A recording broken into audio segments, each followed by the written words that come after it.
नमस्कार, स्वागत है आपका बंगाल समाचार में। इस वीडियो में हम बात करेंगे बंगाल की छोटी बड़ी और सभी महत्वपूर्ण खबरों के बारे में। तो इससे पहले आपसे एक छोटी सी अनुरोध है कि इस वीडियो को एक प्यारा सा लाइक अवश्य कर दीजिएगा। आपका एक लाइक करना ही हमारी मेहनत का फल होता है। तो चलिए शुरुआत करते हैं पहली बड़ी खबर से। ईसी के नोटिस पर भड़की ममता बनर्जी और पूछा कि हिंदू मुस्लिम करने पर प्रधानमंत्री के खिलाफ कितनी शिकायतें दर्ज हुई। पश्चिम बंगाल विधानसभा चुनाव में धर्म के आधार पर वोट की अपील को लेकर मुख्यमंत्री ममता बनर्जी मुश्किल में फंसी हुई हैं और इस मामले में गंभीरता से लेते हुए चुनाव आयोग ने ममता बनर्जी को 48 घंटे में जवाब देने की मोहलत दी है। तो इसे लेकर ममता बनर्जी ने जवाब दिया है और कहा है कि भले ही मेरे खिलाफ 10 कारण बताओ नोटिस जारी कर दिया जाए, पर मेरे लिए यह मायने नहीं रखता, क्योंकि मैंने सभी को एकजुट होकर मतदान करने के लिए कहा है। इसमें विभाजन की कोई बात नहीं है। और साथ ही ममता बनर्जी ने प्रधानमंत्री मोदी पर निशाना साधते हुए सवाल किया है कि आज तक पीएम मोदी के खिलाफ कितनी शिकायतें दर्ज की गई है, जबकि हर रोज पीएम मोदी हिंदू मुस्लिम करते रहते हैं। और साथ ही उन्होंने चुनाव आयोग पर पक्षतापूर्ण रवैया अपनाने का आरोप भी लगाया। टालीगंज में बोली ममता बनर्जी कि अमित शाह गोलगप्पा हैं और बंगाल की जनता रसगुल्ला खिलाकर भेजेगी। ममता बनर्जी ने टालीगंज में चुनावी सभा को संबोधित करते हुए अमित शाह पर जबरदस्त तंज कसा और तंज कसते हुए उन्होंने कहा कि अमित शाह गोलगप्पा की तरह हैं और बंगाल की जनता चुनाव के बाद उन्हें और बीजेपी को रसगुल्ला खिलाकर भेजेगी। और साथ ही पीएम मोदी के दीदी बोलने पर पलटवार करते हुए ममता बनर्जी ने कहा कि प्रधानमंत्री नरेंद्र मोदी मुझे जितना चिढ़ाना चाहे चिढ़ाएं, जितना मेरा अपमान करना है करें, पर वो यह याद रख लें कि बंगाल की जनता सबक सिखा देगी। और इसके अलावा महंगाई मुद्दे पर ममता बनर्जी ने केंद्र सरकार पर भी हमला बोला और कहा कि मोदी सरकार देश के सभी संस्थानों को बेच रही है और बैंकों का भी निजीकरण कर रही है। और बैंकों का मर्जर पर निशाना साधते हुए ममता बनर्जी ने कहा कि बीजेपी को वोट नहीं दें, वरना बीजेपी सरकार बैंक बंद करके आपका पैसा लूट लेगी। तो वहीं अगली बड़ी खबर है कि मिथुन चक्रवर्ती के रोड शो के बाद बीजेपी की गाड़ी में हुई तोड़फोड़ और लगाया टीएमसी पर आरोप। जी हां, पश्चिम बंगाल विधानसभा चुनाव के चौथे चरण की 44 सीटों पर प्रचार अभियान गुरुवार शाम को थम जाएगा और इस दौरे की 44 सीटों पर वोटिंग 10 अप्रैल को यानी शनिवार को होनी है। और ऐसे में बांकड़ा में हुए एक रोड शो के बाद मिथुन चक्रवर्ती के काफिले की एक गाड़ी में तोड़फोड़ की खबर सामने आ रही है। जी हां, जानकारी के मुताबिक हावड़ा के बांकुड़ा इलाके में मिथुन का रोड शो खत्म होने के बाद बीजेपी की एक गाड़ी में तोड़फोड़ हुई है और बीजेपी का आरोप है कि टीएमसी कार्यकर्ताओं ने गाड़ी में तोड़फोड़ की है। तो वहीं इससे पहले कोलकाता के बेहला इलाके में होने वाली मिथुन चक्रवर्ती की रैली को पुलिस ने अचानक रद्द कर दिया है।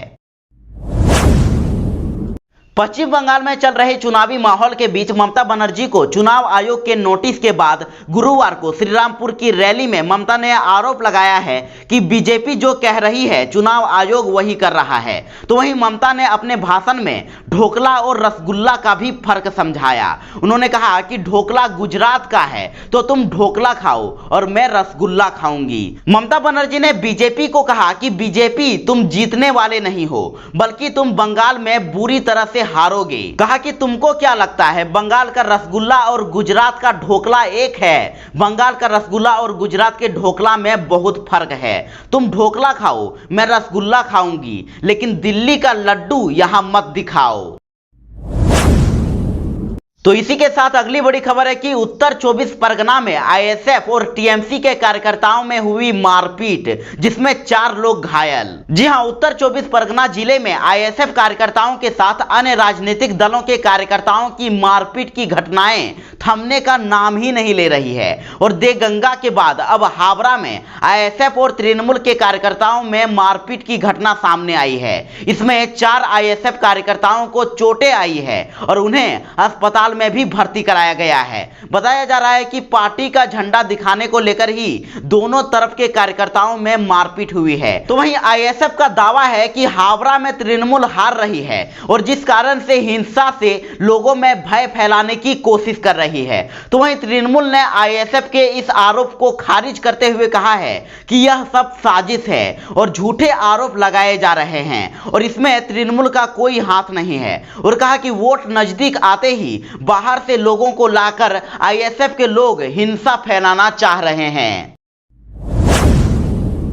ममता बनर्जी पर पीरजादा अब्बास सिद्दीकी ने किया पलटवार और कहा कि मैं गद्दार नहीं, दीदी धोखेबाज हैं। जी हां, इंडियन सेकुलर फ्रंट के नेता और फुरफुरा शरीफ के पीरजादा अब्बास सिद्दीकी ने दक्षिण 24 परगना के भांगड़ में टीएमसी सुप्रीमो ममता बनर्जी पर पलटवार किया है। पीरजादा अब्बास ने कहा है कि मुझे शैतान और गद्दार बोला जा रहा है, लेकिन पूरे बंगाल की जनता जानती है कि यहां पर धोखेबाज कौन है। और पीरजादा ने इस दौरान बीजेपी से साठगांठ को लेकर भी बयान दिया है। अब्बास सिद्दीकी ने कहा कि मैंने किसी से बगावत नहीं की है, मैं किसी पार्टी में शामिल नहीं था और ना ही मैं किसी सरकार में मंत्री, विधायक या सांसद था, तो फिर मैं बागी कैसे हुआ। उन्होंने कहा कि गरीब, मजलूम, आदिवासी, मथुआ और मुस्लिम समुदाय का आवाज उठाना एक नागरिक की हैसियत से मेरा अधिकार है और इसे कोई छीन नहीं सकता। आपको बता दें कि चंडीताला की रैली में टीएमसी सुप्रीमो ममता बनर्जी ने पीरजादा अब्बास सिद्दीकी पर निशाना साधते हुए कहा था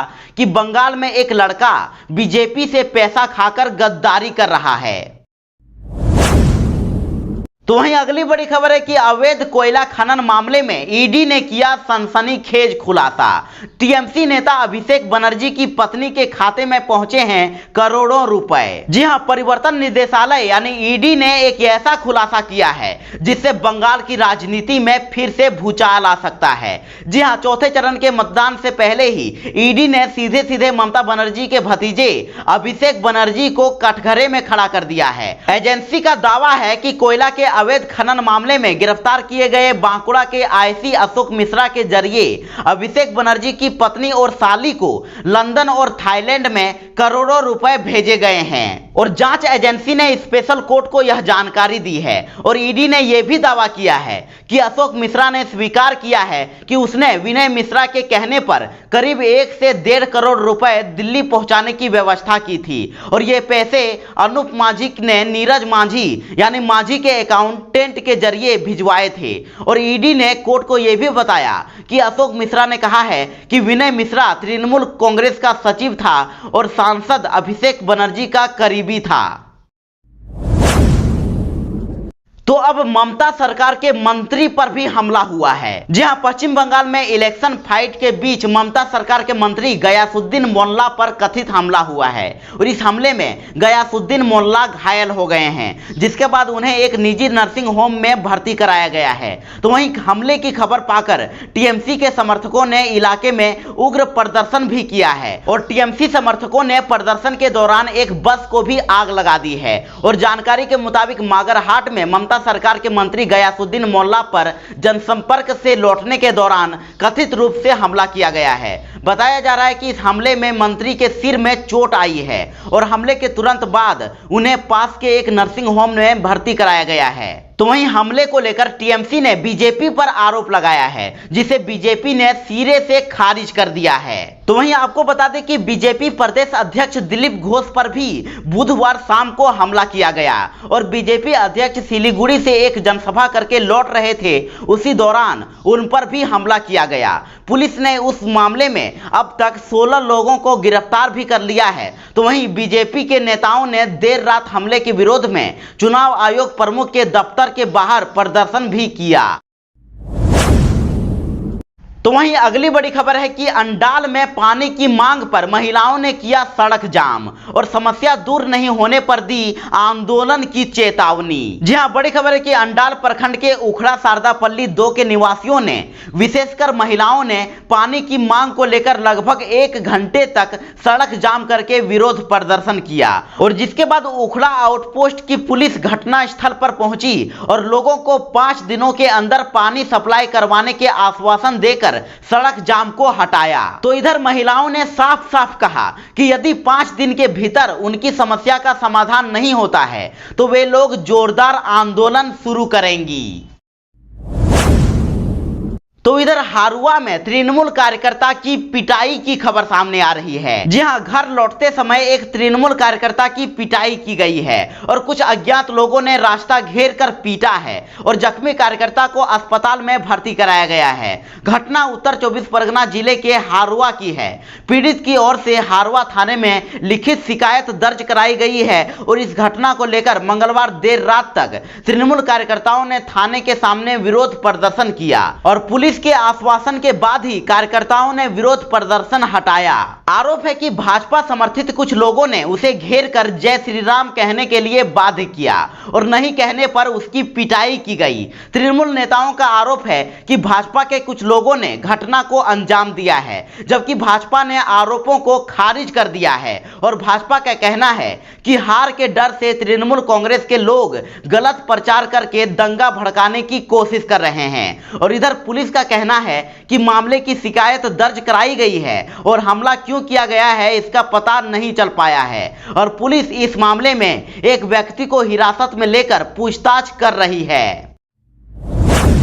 बीरभूम में बीजेपी और टीएमसी के बीच हुई झड़प और कई घायल, मौके पर बड़ी संख्या में पहुंची पुलिस। जी हां, बीरभूम जिले के सौंधिया विधानसभा क्षेत्र के अहमदपुर गांव में बीजेपी और टीएमसी समर्थकों में जमकर झड़प की खबर सामने आई है। साथ ही बाइक में तोड़फोड़ की गई है और घटना की सूचना पाकर बड़ी संख्या में पुलिस मौके पर पहुंची और स्थिति को नियंत्रित किया गया। जानकारी के मुताबिक बीजेपी कैंडिडेट प्रिया साहा के लिए चुनाव प्रचार में रैली निकाली गई थी और इसी रैली को लेकर टीएमसी और बीजेपी समर्थक आपस में भिड़ गए और विवाद के बाद बात हाथापाई तक पहुंच गई और बाद में घटना की सूचना पाकर सैंथिया और बोलपुर थाने की पुलिस मौके पर पहुंची और इस घटना को लेकर टीएमसी और बीजेपी दोनों ने एक दूसरे पर आरोप लगाया। टीएमसी ने बीजेपी पर हमले का आरोप लगाते हुए बीजेपी नेता हिमाद्री मंडल के खिलाफ शिकायत दर्ज कराई। तो वहीं इस मामले में बीजेपी की ओर से कोई प्रतिक्रिया नहीं मिली है